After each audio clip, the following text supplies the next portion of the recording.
Nung bata-bata pa ako, actually, hesitant ako na mag-hire ng fresh grads. Ang paniniwala ko noon is that they lack the skills and the experience that we needed for them to contribute to our business. But when I could not hire experienced workers for some positions, wala akong choice but to hire fresh graduates. So, sinubukan ko.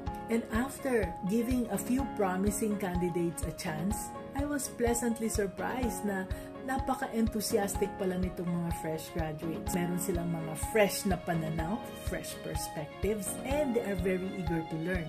So what they did was, they brought a new energy sa team dahil mga bata sila and they quickly became valuable assets to the company. So now, I am constantly on the lookout for confident, hardworking na fresh graduates with leadership abilities and experiences, and also those who have the desire to grow, to be the best that they can be.